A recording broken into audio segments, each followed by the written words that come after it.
Let's get started. As we already mentioned before, we are a meetup group originally based in Zurich and Bern. Now we've gone a bit more international, which is really nice and really great to see. Very interesting. We're 3 UX writers. Tam, Lara, and I will be the ones also that will be monitoring the chat. We'll be moderating. If you have any questions, feel free to ping us.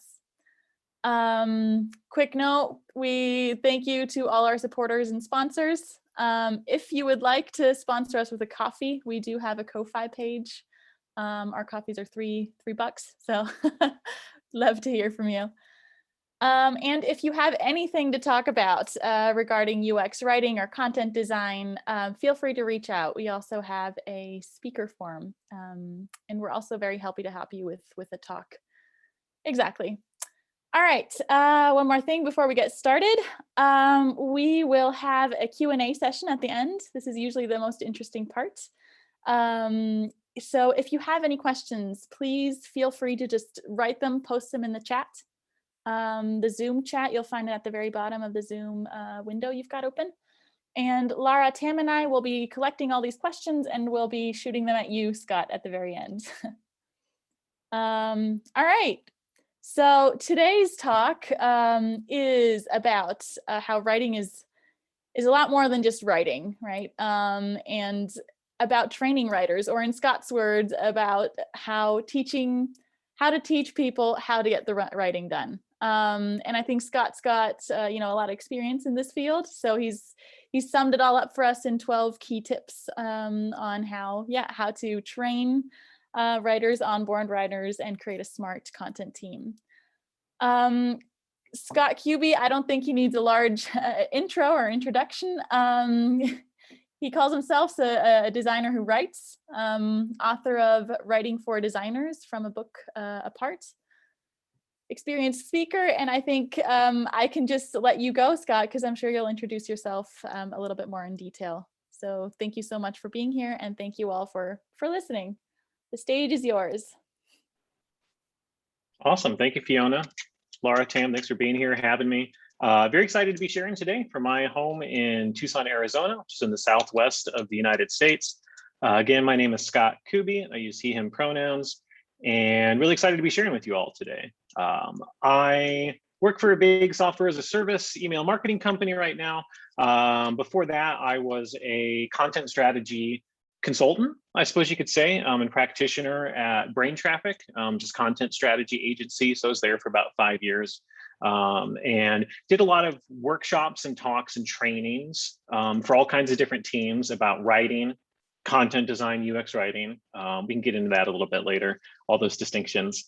And did that at conferences, did that for internal teams, so knowledge managers, technical writers, marketing writers, all the different flavors. And really through my whole career, I have been a word person and a writer. A lot of my early work was sort of helping, came from a communications or marketing perspective, working with startup founders and teams and helping them craft things as simple as press releases, landing pages for apps, app store descriptions. So I've had, it hasn't always been explicitly about teaching people to write, but I think a lot of my work experience has been about helping people learn how to express themselves and feel comfortable expressing ideas, organizing their thoughts, and so on. A lot of that ends up being writing. So I'm going to hit share screen here if I can find it, and then I'll hit play on the keynote. And if anything is wonky at any point, please do verbally interrupt me. All I can see is a handful of faces in this screen. What I want to talk about today is how smart teams create and train writers. And there's a lot that's fed into this. Some of this has come from my own failed efforts at some organizations to turn people into writers. Some of it is just lessons learned from over 12 years of running talks and workshops on this kind of thing. So I'm going to share a couple of foundational principles and then just 12 tips that come from my own experience, but I think are maybe, I hope they feel, if not counterintuitive, at least fresh. I think there's a lot of guidance out there about what to write, style and usage. And we don't talk enough as an industry about teaching people how to write, the mechanical process that you go through to think thoughts, and organize them and type them and turn them into something that someone else can read. As we all know, and as people are fond of telling me at length every time I say that content design is a form of writing, writing is complex. Someone has to do it. Someone has to do the writing. So this is our first principle. Whatever you're designing, whatever jobs and titles and roles you have, if the thing has words in it, someone has to write those words. Someone has to do the writing. They might be a UX designer. I posted something on Twitter yesterday.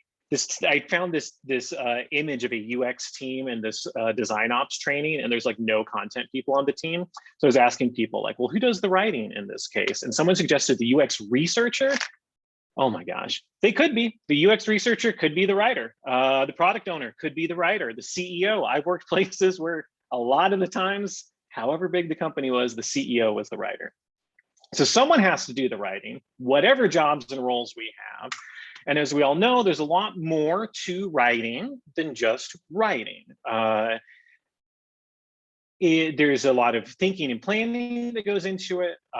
There's just the aesthetic considerations of language, style, grammar, as we talked about. There's all the people stuff, getting everyone aligned on what we want to say, how we want to say it, who needs to review and approve it, and so on. So there's a lot to writing. And I think that is a place where I start my trainings from. Whatever, if I've got 20 minutes to talk to a group, if I've got 2 days to run a workshop, one of the first things that I do is I like to blow it open and share, not from a discipline perspective of here's what content design is, or here's what UX writing is, but just in a big conceptual way, helping people understand that writing has all kinds of impacts, touches all kinds of areas, and can draw from a lot of sources. I will reference screenwriting in some of the talks that I do. I talk about technical writing, interface writing, all the different forms.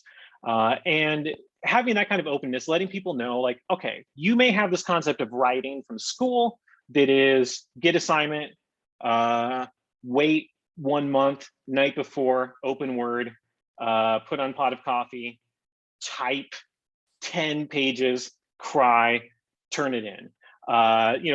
That's writing. That's writing. Hopefully that's not how we're writing our web content, but I digress. So what I want to share, 12 tips from 12 years of teaching writing. These are things that I have found, philosophies that I keep in mind that work their way into my trainings. This is not an outline for a training. Don't train people this way. Don't use this deck as your outline.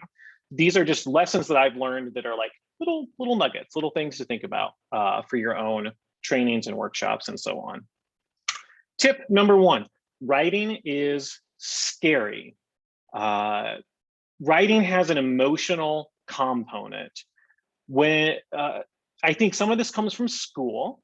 I think some of this comes from persnickety bosses or grammar fascists, will be broad here.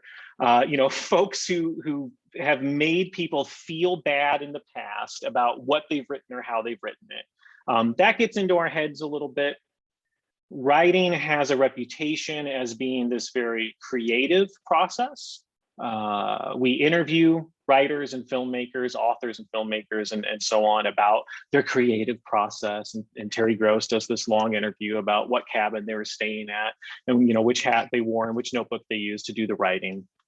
And so it feels like a creative thing. A lot of folks don't feel like creative people. Someone in their life has made them feel that they're not a creative person, that they don't have permission to write. So I like to one of the ways that I approach this principle is just to acknowledge that, to tell people like it's okay to have feelings about this. It's okay to be a little worried about the writing, and to know that there are things we can do in our process to mitigate against that. Pair writing, for instance, I understand there's a meetup with this group on that recently. Pair writing takes a lot of the fear out of it because you're doing it with someone. You got a buddy, right? So a pair writing approach can make writing less scary. That's something you could teach people. A really important thing that I find you need to tell people, especially if I'm setting up like a new content strategy with new workflows and so on, is folks are really going to want to know who's going to look at their writing and when, if you're asking them to write something for you. Is my boss going to see it? Is the whole team going to see it? Is this going to go up in front of the CEO before it's been copy edited? You might have to over explain the process to make people feel super comfortable. Understandably, like I worked for someone who's very persnickety about copy, we had this like hybrid British and American English style guide that was really hard to master. It was just based on personal preference. And it was all documented, at least, so that's something. But it was made it really hard for new writers, especially folks for whom English was maybe a second or third language. And so helping people understand, like, hey, we're gonna put processes in place. We're gonna have your back in presenting and sharing this. Your job is to do some of the writing here, but that doesn't mean all the responsibilities on you, so on and so forth. You're gonna want to uncover what those apprehensions are, acknowledge them, and find ways to talk about reducing the fear as part of your training, to let people know that there are ways to get more comfortable with it. The reverse of all of that advice is that sometimes what you have to do, especially in a safe workshop setting, is get people to face their fears and force them to write and get experience, not just talking about the writing, not just making bullet points, but do timed writing exercises, that sort of thing, in a safe training kind of environment that can help people as well. Second tip, how precedes what? Talked about this a little bit at the beginning. This is central to all of the trainings that I do. It's the way that my book is organized. If you just read the headings in my book, it sort of tells you what to do in order, so that you don't even have to read the whole book. You can just read the table of contents. I also put content playbooks together that way. I always sort of bake the advice right in at the heading level. How precedes what? What I mean by that is you need to give people a process for writing. The genesis of a lot of the ways that I teach writing comes from when I worked at a startup company. We, as startups do, we had decided to have a blog. We're going to do a content marketing thing. Everyone is going to contribute to the blog from their areas of expertise. Engineer is going to write about engineering things, designer about designery things, the CEO about the power of dreams or whatever, I don't know. But everyone is going to contribute from their perspective. And our developer, who's one of the very good friend of mine, one of the smartest people I've ever known, came to me after we'd sort of divvied out the assignments and said, how do I write a blog post? And I was like, oh, well, like, do you need access to the CMS? Like, do you not understand how to create a new post? Like, I'm not sure what you're asking me. It's like, no, like, how do I do it? Like, what is the first thing that I do? And that was a light bulb moment for me of, oh, like, writing is not what he does every day. Software development is. Writing is what I do every day. So I hadn't really thought about it, right? You don't have to talk yourself through the process of tying your shoes or making a peanut butter sandwich once you reach adulthood, hopefully. I didn't have to talk myself through the process of writing anymore because I did it so much. But he needed that. And so I gave him a little guide of, like, write down several things you might want to write about, pick one, make an outline, just all the sort of like basic steps that a writer knows to go through. I had to teach him that. Taught him that, gave him a little worksheet, preview of another tip coming up here, and he was off to the races and made some great blog posts. So don't let your own experience and expertise blind you to the process. People need to know how, not just your style guide, not just your rule book, but it's helpful to give people a framework for how to do the writing. Right? Because otherwise what they're going to do is this. They're going to start with a blank page. They're not going to have outlined anything. They're not going to set up meetings. They're not going to ideate. They're just going to type, because that's what writing feels like to non-writers. You just type a text message, you type off an email, you type off a memo. But that's not a good way to do developmental writing, the kind of writing we need for our design work. Come on, Keynote. What are you doing to me? Who? Sorry, I got a little lost in my own presentation here. All right, we don't need that one. Next tip. Garbage in is garbage out. This is something I picked up in my radio and television production study days. The idea being that if you record video that's overexposed, you're sunk. There's no recovering that. If the audio is too hot or you didn't capture any audio at all, that's as good as it's ever going to sound. If there's planes flying overhead, there's only so much you can do if you don't have appropriate inputs. And so a lot of what I find improves the quality of writing is by focusing on the idea generation and the input gathering steps.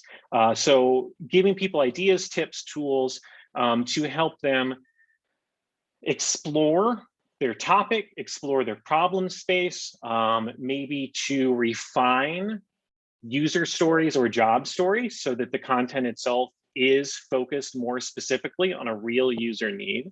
But making sure that we're paying attention to the framing and the inputs that are going to establish how we approach the actual writing work and what we write. I believe that is a writer's job, that to think about all of that is part of writing. Folks will say, well, that's what makes a content design. Great, that's what makes a content design. Teach everyone to be a content designer then. But writers, whoever's in that writer's seat needs to think about everything that's going to feed into what they're going to write. So you might have to do a little bit of teaching about research. You might have to give people the basics about how to conduct discovery or stakeholder interviews. And sometimes even just linking people on your team to useful tools. Maybe there's some sort of cool tool to search the content management system or the knowledge base that they can share with you to let people know that there are ways to get at better ideas before we just sit down and start writing. So garbage in, garbage out. Thanks, Professor Lytle. Why is Keynote? There we go. Next tip, tools beat rules.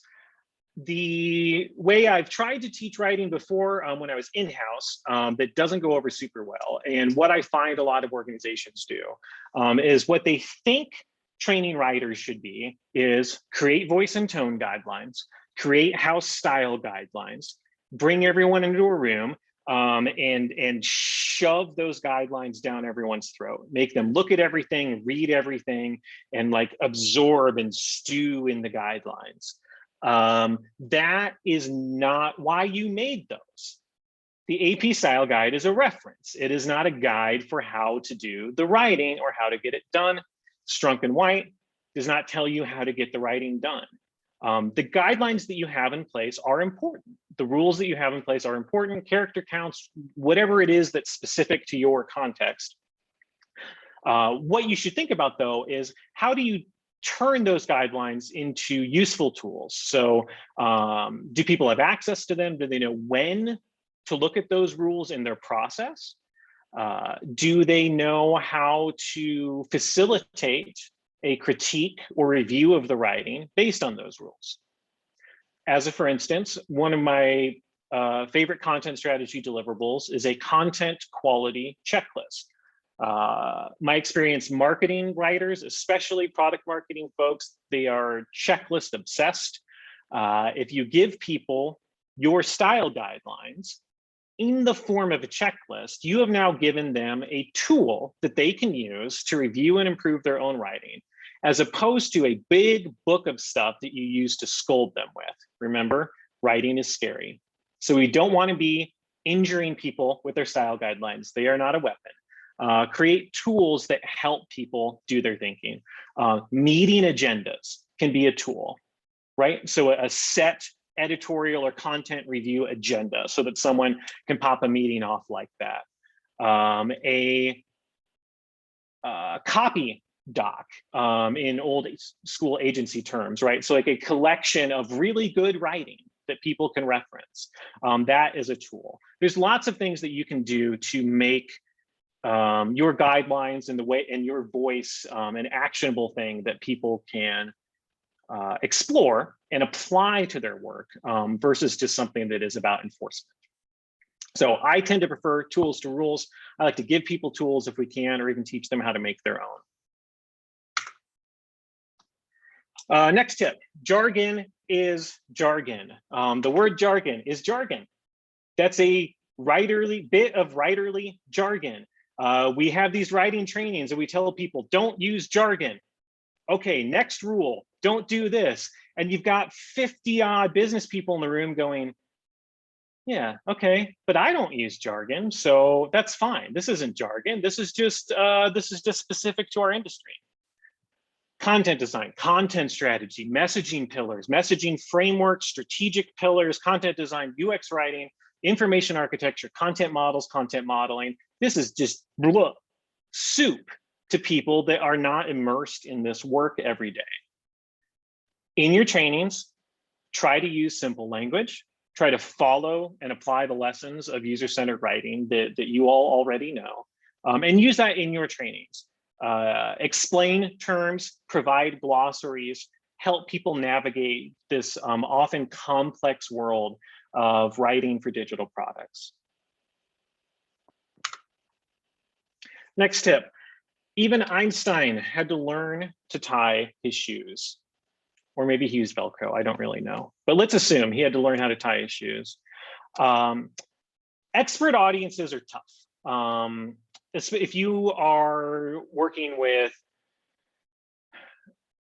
someone in government, civic leadership, if it's an educational context, if you have a bunch of scientific and technical writers who think that they're just the smartest people on God's green earth and they've got PhDs and they don't need all this nonsense. It is still, in my opinion, very useful to go through the basics, to go through kind of first principles and best practices. Someone who's done a lot of academic or scientific and technical writing has an approach to writing that may not be what we need for our digital and web properties. And in that case, I start from the beginning. Like, here's how you structure ideas, here's how you write and review content, all that kind of basic foundational stuff. So don't be afraid. If you've put together a training and you look at it and you're like, boy, is this too basic? Is this too one-on-one? Am I going to bore people? You might. You're not going to. I'm probably boring someone right now. You're not going to entertain everyone in the training, but that's not a good reason to jump to the 201 or 301. To the advanced levels of writing guidance or content strategy guidance or whatever you have to share with people. So I teach people, I remind them about free writing, that setting a timer for 5 minutes and typing away can be really instructive.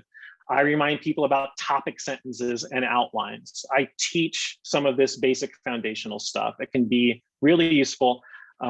True experts don't mind being reminded about the basics. So if someone already knows all that already, that's just great. It might stick in their head anew if you put your own spin on it and teach them some of those basics. Next tip is that tours do not equal training. This is a little bit related to the tools, not rules tip. The idea that I want you to consider here is that what a lot of organizations will do is give sort of an orientation style session to all of the resources that are available. And if that's all you have time for, if you can really only get 20 or 30 minutes of someone's time, that might be all that you can do. And that is better than nothing. But the mistake that I see a lot of teams making is that they make all this stuff and then they with this kind of build it and they will come mentality around, whether it's the voice and tone guidelines or even a content strategy playbook. Maybe you've even made a bunch of tools and people aren't using them. That tends to happen when you sort of dump it all on the table and say, look at all the stuff we have.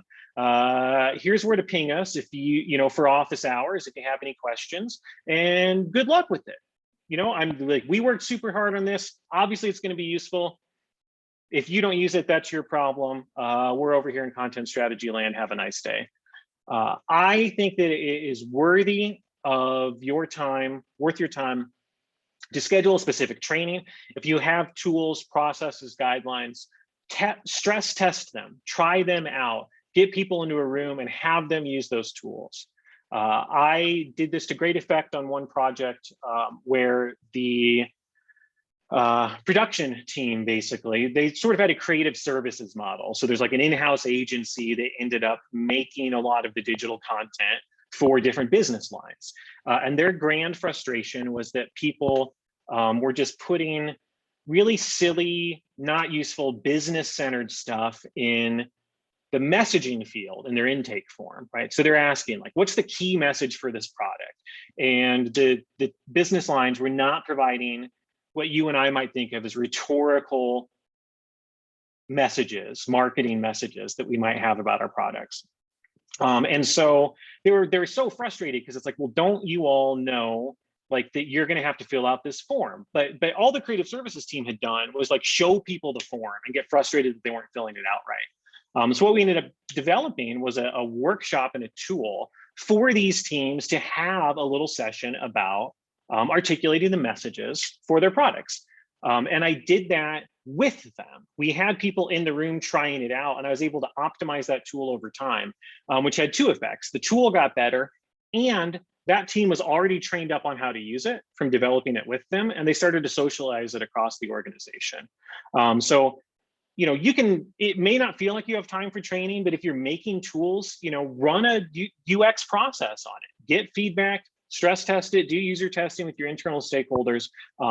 Make sure that you're actually really seeing people use the stuff that you've made. How, before what? Get them to try these things out. Don't just show people where it is. Next tip, I'll make this one quick. Stealing is natural.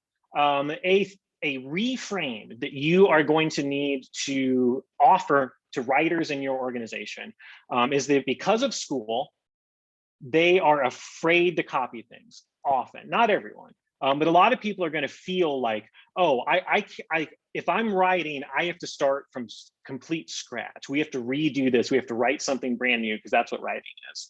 I've often said that writing for products, writing for digital products, very often the writer doesn't actually really do any writing. I sort of think of it as like word assembly sometimes. It's just like finding the right bits of copy that already exists in the ecosystem, maybe that have been reviewed and approved by legal already, maybe that already went through a process for internationalization so that it's easy to translate. The stuff around your ecosystem, people are going to borrow from it if they feel empowered to. The trouble is that if you don't give them guidance on what to steal from or where the good content is, they might steal patterns and behaviors that you don't want reinforced. So if you are not offering people, here is a bunch of good approved copy to borrow, to reuse, right? Approved messaging on this topic, approved summaries of this project, whatever it might be.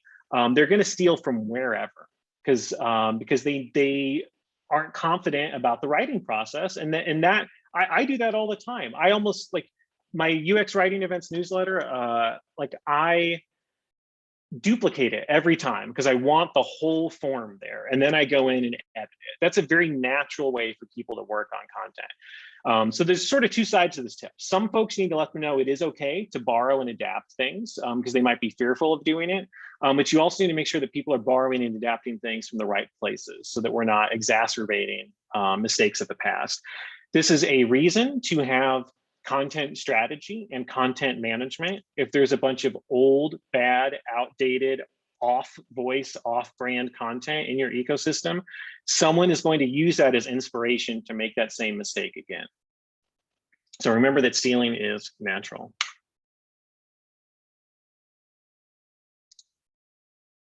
Next tip, a thing to teach people is that fidelity is freeing. It's very liberating in writing work. Fidelity, when I'm talking about fidelity, I mean like how finished a thing has been rendered. We talk about fidelity a lot in the visual side of user interface design.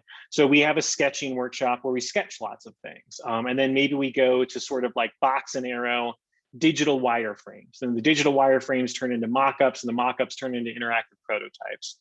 That's us moving through layers of fidelity of our thinking. The trouble with writing is that typing something makes it look as done as if it has been through an entire process. Every sentence looks as done as every other sentence if it has a capital letter at the beginning and a period at the end. So you might need to find ways to encourage writers in your organization to embrace fidelity. I'm very lucky in my current job. The designers are not afraid to write. They just write stuff right in their mockups, and that gives me a great starting point, and I can revise and edit it and understand their thinking. I have sometimes encouraged designers to put in like protocopy or just kind of like rough in an approximation. Like sometimes it's like they're talking to me, but they've still written something. So what we need this button to do is blah, blah, blah. In this area, we're going to explain to users the benefits of this part of the product. And understanding that like you can sort of continually evolve words in that way can be a very liberating idea for some folks who are maybe used to feeling like anything they type is the finished product. I use pink a lot because most brand color, like text should not be pink, right? Unless you're like a Nike designer or something, I don't know. But like, it's almost always a safe color. So I'll put in like hot pink protocopy, like rough stuff that just like suggests the final text. And being comfortable with embracing that. If you've got persnickety people poking around all your Figma boards or whatever, like, put a big draft or FPO on top of everything, but let people know that you can iterate on words. That is a way that we can work. Next tip, good writing works. However thorough your guidelines and voice and tone guidelines and style guide and all the rest is, it's not going to answer every question. A thing you will need to answer for writers in your organization is, how do I know when it's done? How do I know that the writing, or what constitutes good writing? This is one of the top questions you're going to get. How do we decide on what good writing is? Because the stakeholders think it's one way, and the designers think it's one way, and the poor technical writers that no one ever consults think it's another way. How do we align on what good writing is? This is where our content design peers are leading the way and reminding us that what we are creating is for our users. We should be writing in a user-centered way. And good writing is writing that works. If it communicates what the business means to communicate, and your users understand and can use it, it's done. That's good writing. Ship it, move on to the 500 other things that need to get written.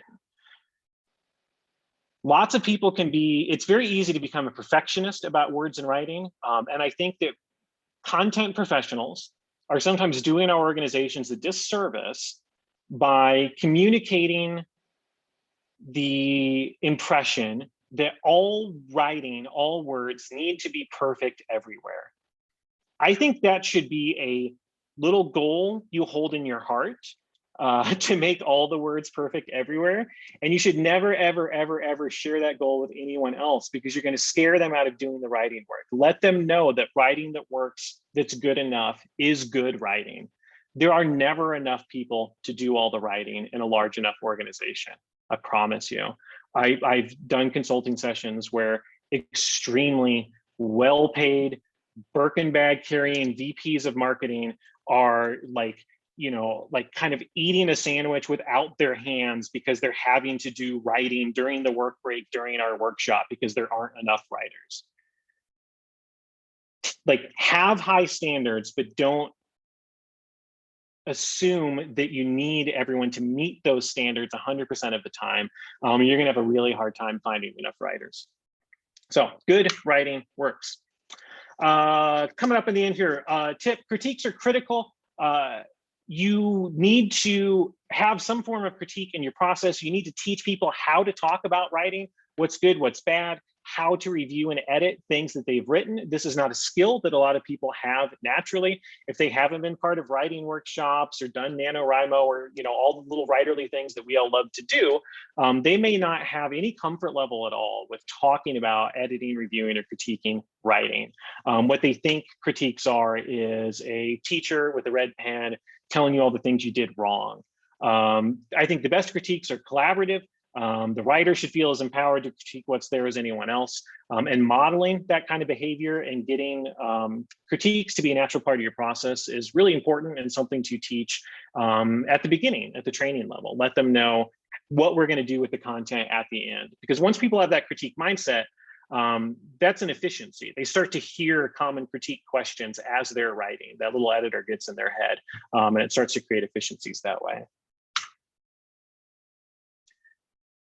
People want to help. This is sort of my plea to please don't be so territorial about job titles, about who the writer is supposed to be. It can be really exciting to tonight more writers in your organization. If the developers want to write, let them write. That doesn't mean they have to be the only person between what they write and the customer. I probably would not recommend that. But I don't know. Honestly, I'm starting to get a little bummed out at how many people in this industry like to reflexively joke about, LOL, I bet the developers wrote that one because it's so bad. How do you think that feels if you're out there as a developer who is doing their best to try and write or to try and, to contribute error messages?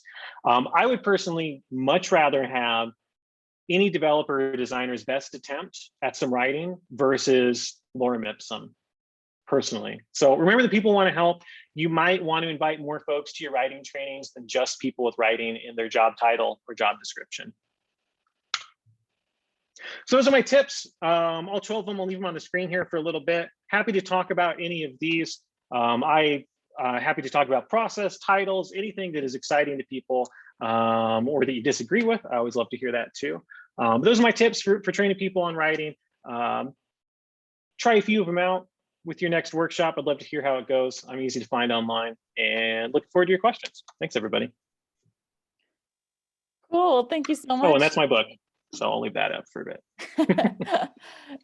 Great. Well, virtual applause, Scott. Thanks so much for those 12 tips. I think that was very inspiring, speaking as a UX writer myself, especially the fidelity one. We also, we got a couple of questions regarding the fidelity's freeing tip you gave us. So somebody wrote, there's sometimes this pressure on us as, like the writing experts, right, to only produce high fidelity copy or the perfect copy. Do you have any tips for us to how to deal with this pressure? Yeah, it's tough. I'm victim of that. At the top of the hour, I'm gonna have to drop right off because I have some things I haven't written because I got into a perfectionist mindset about them. It is, even for me, it creeps in there. It's really hard. I think it's hard too. I want to acknowledge, especially in this era, it's so nice that we have so much virtual collaboration and all these spaces, Google Docs and Miro and Figma and so on, where everyone can work together. But also it sort of reminds me of that old meme about the hovering art director. I don't know if anyone knows that one, but the designers at their desk and some guy in all black clothes with clear glasses is leaning over their shoulder, pointing at things. Everyone is a hovering art director now because everyone can see everyone else's stuff. So sometimes what I have to do, and a thing that you can remind people in your trainings, I actually find I have to remind people of this a lot. One of my tips in the book is to use a scratch pad. Which could be digital, just open up text edit. I have text edit open all the time on my Mac and I'm just typing nonsense junk in there. I do a lot of scribbling on, I've always got a stack of index cards on my desk, legal pads, reminding people that not all of the writing has to go right into the place where it's final. I think that creates that feeling of pressure. And if you have a small piece of paper, if you have something that's just, for your eyes only, where you can kind of play around a little bit, can really help. And I think it's important to remind people that they can do that too. Another thing you can try is, I do a lot of kind of duplicating design files. So I'll go make my own little private version of the Figma where I can just be crazy and feel like I'm in that writerly mode. And that helps a lot too. So yeah, it's not easy, but there's little hacks you can do. Small paper helps a lot. I think just hearing it from you, or hearing it in a meetup with so many like-minded writers is also a one step forward. So thanks for that tip. All right, I have another question from Claudia, which I think is very interesting. Do you think you could teach anybody to write with the right tools and documentation? I love that question. I think the reframe I would offer is that I think everyone already can write. I think, and if you can think and you can get text into a computer, you can write and are writing. So I think the question to me becomes, can you help everyone feel comfortable as a writer, to think of like can you get anyone to embrace writing as a competency that they have, whatever skill level they might be at? I would say no, but you can do it for most people. I think you're going to run into just some stubborn gears out there. Some folks just are that writing is scary emotional component, and like it's just too much for them. And I think that's okay. I've worked with designers that really didn't feel comfortable at all putting any text on anything. And so what I kind of focused on over time was just to get that designer comfortable with the kinds of questions that I would always ask, that I needed as inputs to do the writing. And that designer got comfortable preparing answers to those kinds of questions before we got together. So it wasn't as effective as like they were putting in protocopy and like have their own writing process, but it was better than always starting from scratch and having to like, you know, tear apart the entire interface together so that I could even understand what we were trying to do. So not everyone, but I think if you start from that perspective that everyone's already writing and relate it to stuff in their world, I think that can help a lot. Cool. Yeah, I definitely also liked your input on, you know, like embracing that everybody can write, right? Also, when, you know, when developers write something, embrace that. We can start from that. It's better than just the lorem ipsum. Yeah, and if I could on that, like the other like trope in our industry that makes me sad is like how reflexive everyone is like, oh, well, the reason that writing isn't valued is because everyone thinks they can write. I don't think that's true. I think that writing is sometimes, I think that a lot of people, an awful lot of people, understand how important words are. I think that a lot of people don't understand how complex the writing process can be and how much effort is required to make the writing as good as we would like it to be. But if you are putting this energy out there in your organization that only a select special few people are the ones who really know how to write, congratulations on like making your workload explode exponentially. If you want to be the only one who's writing, you're gonna be. Good luck with that. That also ties in nicely with the pressure, right? You're creating the whole pressure of creating expert content every time you write something a little bit on your own. All right, another question we got here is, do you have any specific tool recommendations that you like to use for content writing or for content crits, especially for newer writers is the question here. Sure. You know, I'm fairly tool agnostic. I like very simple stuff. I tend to, I put words wherever I think it's going to help people the most. So it's like the way that I have embraced the role of writer embedded on design teams is that I should be doing whatever I can to get people aligned on meaning and create clarity and keep things moving. So I don't try to introduce my own process or tools. If we can do all the work in Figma right there, let's do it. But aren't we going to have to copy everything out of Figma and put it somewhere else? Yep. Copy and paste is not that hard. Like it's like write in Figma. It's most of the time it's fine. Write it, like I'll write stuff in Miro. For new writers, I think Google Docs or a similar collaborative environment can be really nice. I think anything whether it's literally on paper with highlighters or digitally with highlighters, the highlighter is probably the best tool, digital or analog, for giving feedback, for doing highlighter testing of like what's clear and confusing, what could use more work, that sort of thing. Highlighter tests are great for like group critique. So that's a favorite tool. If I had to just pick like, you know, an omni tool, I guess I really like to work in plain text. I like text edit, I like Byword, I like to like drafts, I like apps that just keep the text plain so that I can just shuttle it off to wherever it needs to be. All right. Here's another question. All right, what is your best case scenario when it comes to creating copy? So would you do you do it together with the designer, or do you prefer to have someone some text in the design, possible first copy, and then take that over? Or how, yeah, do you have any like experiences? Oh yeah. Boy, but that's fun. I mean, best case scenario, I'm like, okay, there's a vice president of content strategy or director of content strategy. We have created messaging frameworks, voice and tone guidelines, and content strategy strategic pillars for every channel and property in the ecosystem. We have done a content ecosystem map or object-oriented UX or domain modeling, whatever term you prefer, to understand all of the stuff in our universe, what it is and how it relates to everything else in our universe.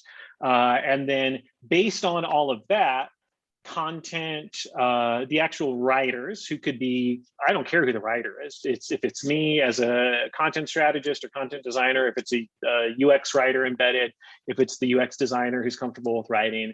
The best case scenario is that everything ladders up, right? So if we're deciding the text on a button, the text on the button is influenced by our voice and tone guidelines. Yes, it's influenced by the context of where it is in the application, the user story that this bit of content or feature is meant to support. You know, so it's really about having it all connected as a system. Because what I don't ever want to do, if like my real best case scenario is that we actually never have a subjective conversation about words. We can have objective conversations about every word choice because it's connected to a system. That's a pipe dream to an extent, but we can get closer to it. And a lot of times you can do it in certain channels or for the key properties or the main app or whatever it might be. So in that case, like with all that in place, I don't really care how we do it. If the designer wants to write it first, if I write it first, I tend to love when people, even outside of the design umbrella, and I include writers there, take a stab at some of the text first. I think that can be really fun. So no real ideal process there other than just a highly collaborative one. Mm-hmm, mm-hmm. And that kind of ties in with, you know, writing is so much more than just writing. I think that, yeah. Oh yeah, yeah. All right, so here's another question, which is going a bit further away from, you know, your training writers, but do you have any thoughts about, you know, joining a project after everything has been going on for a while and, you know, designers have been doing the writing, there are no guidelines. How do you have any like starting tips for anybody who's in that situation? That's a hard situation to be in. I've been in that situation a lot. I find myself in that situation a lot. I know at least two wrong things to do in that moment because I've done both of them. So one wrong thing to do is try and stop the freight train, right? This thing is in motion. It's going to happen. There's goals, there's deadlines, there's buy-in. It's been socialized, it's been promised. You have to ride that train. You are boarding it. You are not becoming the engineer. You are not setting a separate set of tracks for content work. You've got to just figure out how to plug in. So getting the fastest orientation you can to that project's ceremonies, how we make decisions and document decisions on the project ends up being a big one. And then something where you can bring a lot of value quickly, I find, is to be someone who starts to document open questions. I have described content strategy previously as creating a system to ask and answer and document and socialize, but ask and answer primarily questions about content. So you're going to run into taxonomy questions. Do we call it this or that? You're going to run into organizational questions. Should it be here or there? You're going to run into philosophical questions of like, will people even understand what this is? You might be someone who can bring a useful metaphor into the conversation of, well, it seems like the thing we're building is kind of like a fast food restaurant, or it seems like the thing we're building is kind of like a quick change oil service. Like creating some kind of conceptual frameworks and documenting questions to help people focus in could be really important, because what you're probably going to find is that if they didn't include content at the beginning, there have been some big, scary, nagging questions that people have been sweeping under the rug for however many weeks or months that thing has been in progress. So that can be a really good way to start. So don't try and stop the train. The other thing that I've done that's wrong is crack open, where's my copy? Is to like randomly pick tools from Content Strategy for the Web or the Content Strategy Toolkit and say, well, we don't have a content audit. I guess I'll do a content audit. Even though no one's asked you to do it and you're not entirely sure why you're doing it. So, these kinds of, all this like activity from that emanates from the content strategy world, you don't want to go off and do that in a silo. Don't create a new silo like after you join the team. You're already on the outside. Don't stay on the outside. Just get involved. So those are the two things to not do. Cool. I really like the start by answering questions. It's kind of the whole UX mindset anyway, isn't it? Like start with the problem and work from there. Yeah, and I'll find too, like, if you weren't included early on, there's a good chance that the folks involved don't understand the kind of value you can bring as a content designer or a content strategist. So they may not even know that you're someone that can help with those kinds of questions. Mm-hmm. So capturing all those questions, and then, often the very next step is to say, now with the questions and aligning with the group that those questions matter, now you can say, hey, I found that there's like this cool method I've done on a few projects from the Content Strategy Toolkit. Could we make one of these? Could I get half a day of everyone's time to run a workshop to do this thing? Because I think it's going to answer these three questions for us. The because is never because that's what content strategists do. The because is the question. Cool. All right, so I think one last question before we head out, or we let you head out. So I've gotten a question. You talked about, like how all writers steal, right? Like you start from somewhere. We can't start from a blank page. And then the question came up, do you have any tips on where to look for stealable content? Yeah, well, ideally you're looking internally, right? Because if you're stealing from other places, that's just regular stealing, and that's still bad. So you want to steal internally. And I think that that is something that where, everyone's sort of like, should we be a distributed content strategy practice, or should we be, centralized content strategy practice? And I've always or content design, or whatever you want to call it. I've always sort of like the hybrid model. I think something that a centralized practice can do, or a centralized practitioner, is to like collect and surface examples from across the domain. A lot of times, like the example you need is going to come from someone else working on another feature, working in another area of the product, addressing a different demographic segment persona. So, it's how do we help people find things that they maybe wouldn't have looked at normally because they're not as familiar with that landscape. So, that can be anything from just like really good pieces of writing that you think are super voicey in a good way. Like put that right into your voice and tone guidelines as, more like, less like examples. My friend Beth Dunn is at HubSpot still, I believe. She has a great case study. She shared it at some conferences I've attended around starting an internal newsletter. And like part of the point of the newsletter was to just like better socialize the HubSpot voice. So it wasn't like, here's your writing tip for the week, everyone. It was more like, here's stuff I know you're going to want to look at because it's pictures of people from the company and like fun stuff going on. But it was super in their voice and style. And so that's a way to like give people stuff to steal without them potentially even realizing it. So yeah, I think there's a lot of ways to lift that up. The only real wrong way to do it is to like put it all in one place and like never socialize it, never share it. Hope people are just going to come find it on your intranet. Like, it's really good to like actively lift up and celebrate things, because if people see like, oh wow, everyone says, look at how many Slack reacts there were when someone posted the celebratory thing about this great piece of writing. People will see that, and they will save that and notice it, and keep it in the back of their minds, if not the front. Some people bookmark that stuff if they're real crafty. All right. I think we'll cut it here. I think you gave us more than those 12 tips, Scott. So thank you so much for the thank you. Thanks for the tips and for the Q&A session at the very end. I'm sorry we weren't able to answer all the questions today. But yeah, I think very valuable input today. So thank you so, so much, Scott. Yeah, thanks for fielding all those questions for me, Fiona. And if I could, if I wasn't able to get to someone's question, I love to still get those questions. I always save my own copy of the chat in case I want to write, blog posts about the stuff. But email me questions, send me questions on LinkedIn. Sometimes I turn those things into blog posts, Twitter rants, YouTube videos, whatever. Maybe even my next talk. So I'd love to do what I can to help answer questions that folks still have.